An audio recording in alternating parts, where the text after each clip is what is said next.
सभा है, door to door आम जनता तुम्ही जात आहे, कसा प्रोत्साहन तुम्हाला भेटत आहे? आताच रॅली चालू झाली. आता ज्या गल्लीतनं आम्ही आलो त्या गल्लीची अवस्था बघितली तर डोळ्यात पाणी येईल. गल्लीतनं बाहेर आलो तर तिकडच्या आमच्या मुस्लिम समाजाचे काही लोक आहेत, ते म्हणतात साहेब निवडून आल्यावर तुम्ही ही गल्ली करून द्या. वाक्य काय? निवडून आल्यावर तुम्ही ही गल्ली करून द्या.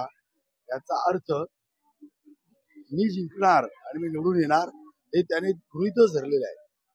असाच प्रतिसाद संपूर्ण रॅल्यांमध्ये मिळतोय. ही आमची लास्ट रॅली आहे आणि हा पर्टिक्युलर एरिया इथे जास्त मुस्लिम बहुल एरिया आहे आणि तरी सुद्धा लोक या पद्धतीने भारतीय जनता पार्टीच्या कॅन्डिडेटला आणि कार्यकर्त्यांना नेत्यांना प्रतिसाद देत आहे. हा महत्वाचा भाग आहे आणि याला कारण एकच आहे, इकडची जनता अस्लम शेख यांना कंटाळली आहे. त्यांच्या अकार्यक्षम कारभाराला, भ्रष्टाचाराला आणि विषयावर काम न करता लोकांना भरकटत ठेवणं, खोटं बोलणं, भूलतापा करणं, या सगळ्या गोष्टीला ते कंटाळले. सर, तुम्ही इकडे डोर टू डोर गल्ली गल्लीवर घुमत आहे, तुम्हाला काय वाटत आहे? पब्लिकची काय काय मागणी आहे?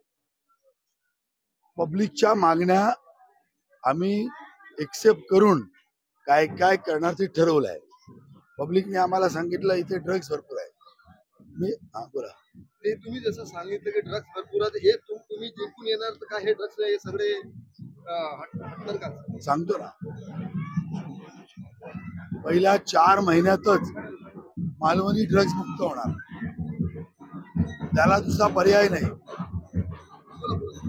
पहिल्या 4 महिन्यातच मालवणी ड्रग्ज मुक्त होणार. आज मालवणीमध्ये छोट्या छोट्या गल्ल्यांमध्ये, दिवसा ढवळ्या रस्त्यावर, मैदानांमध्ये, बगीचा तुम्हाला ड्रग्ज जागोजागी दिसेल. आणि मी तुमच्या मार्फत ड्रग्ज प्लेडरना, ड्रग्जच्या व्यापाऱ्यांना मी ते हिदायत देतो, एकतर तुम्ही मालवणी सोडा, नाहीतर तुमचा धंदा बंद करा, नाहीतर तुम्ही आत जा. ही 3च ऑप्शन त्यांच्याकडे राहणार आहेत.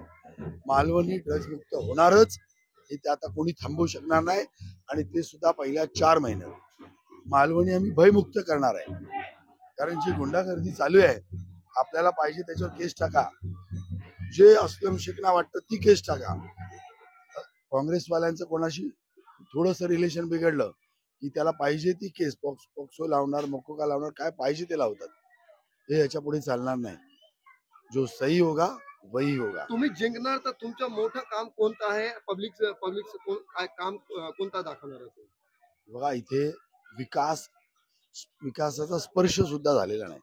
त्यामुळे पहिलं जे काम करणार ते आम्ही ड्रग्ज मुक्त मालवणी, दुसरं भयमुक्त मालवणी, तिसरं इथे आरोग्याच्या फॅसिलिटी नाही आहे. म्हणजे एवढी मोठी वस्ती आहे, मड कुठे, स्टेशन कुठे, 16 किलोमीटर लांब, इतकी मोठी विधानसभा नाहीच आहे उत्तर मुंबईत किंवा मुंबईतच नसेल. त्यामुळे एखादा माणूस मडला आजारी पडला या तुमच्या आझमीनगरला आजारी पडला, तिकडनं स्टेशनला जा आणि तिकडनं KM नायर JJ सायनला जा. सामान्य माणसाच्या बाहेरचं आहे आणि म्हणून इथेच फॅसिलिटी हेल्थ चांगल्या मिळायला पाहिजेत. मालवणी 8 नंबरचं हॉस्पिटल गेले 10-12 वर्ष बनतंय. तिकडच्या नगरसेवक काँग्रेसी आणि आमदार अस्लम शेख यांचं लक्षच नाहीये. पहिलं काम करणार, पहिल्या 6 महिन्यात ते हॉस्पिटल चालू करणार. हाती गार्डनच्या कडचं हॉस्पिटल आहे ते सुद्धा लगेच चालू करणार. मालवणीला मडला हॉस्पिटलचा प्लॉट आहे, तसाच पडून आहे, तिथे हॉस्पिटल बांधलं जाणार. आपला दवाखाना मुख्यमंत्र्यांनी एवढी चांगली स्कीम आणली आहे, ती आणखीन मालवणीत कुठे कुठे चालू करता येईल ते करणार.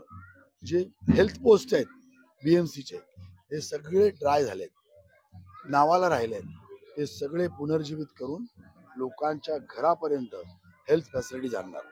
ट्रॅफिक प्रॉब्लेम मोठा ट्रॅफिक प्रॉब्लेम आहे मालवणीत. 1 नंबर ते 8 नंबर एकच रोड आहे. येणाऱ्या दिवसामध्ये वेगवेगळे road, missing road link, road widening, या सगळ्या गोष्टी होणार. त्याच्यानंतर मार्केट फॅसिलिटी नसल्यामुळे लोक रस्त्यावर बसतात.